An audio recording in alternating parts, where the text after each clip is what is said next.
Hello, welcome to the latest video. Recently I was watching James May on YouTube, like I do, because I do like to watch a lot of YouTube, and he built a life-size airfix model of a Supermarine Spitfire.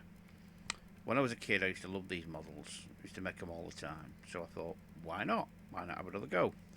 So I have bought a model set, and it comes with the brushes and the paints and everything, and it's a Hawker Hurricane MK1. As you can see, it's 1 of 72 scale, so it's not a very big one, but it is a starter pack, and on it has the colourings of the plane. Ooh, when I get it in order, colourings of the plane on the back, etc.